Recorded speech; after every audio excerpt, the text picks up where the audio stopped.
তারপরে দেখুন এইভাবে বান্ডিল বান্ডিল টাকা উইতে খেলছে। আজকে কর্পোরেশনের অফিসাররা এসে যখন পরিষ্কার করতে বলেছে, তালা ভেঙে এই পার্টি অফিস, দেখুন দেখুন নেতৃত্বের পার্টি অফিস, তারা এখানে এইসব হোর্ডিং ব্যানার এবং এই বাক্স দুটি রেখেছিল।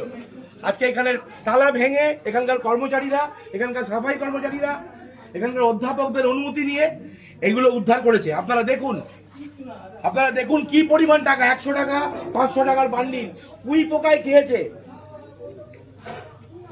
এই টাকার উৎস কি আমরা জানতে চাই। এই টাকা কারা দিনের পর দিন এই কলেজে যারা দুর্নীতি করেছে, এই কলেজে যারা দিনের পর দিন ধরে দুর্নীতি করেছে, এই কলেজে দিনের পর দিন যারা টিচিং স্টাফদের ঠকিয়েছে, প্রফেসরদের সঙ্গে গুন্ডামি করেছে, তাদের প্রত্যেকের টাকা এটা।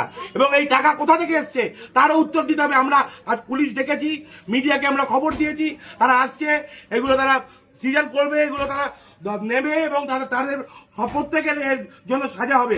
এবং আমরা যত ওপর পর্যন্ত যেতে হয়, আমরা যে একটা শিক্ষা প্রতিষ্ঠানে, এটা কি কোনো মন্ত্রী হাটের তলা? আপনারা ভাবুন, লজ্জার বিষয়। একটা শিক্ষা প্রতিষ্ঠানে এইভাবে টাকা পাওয়া যাচ্ছে উইতে খাওয়া। সুরেন্দ্রনাথ কলেজের পেছনে জিমনাসিয়ামের সামনে পুরনো গোডাউন ঘর থেকে এই ঘরটি দেখাও।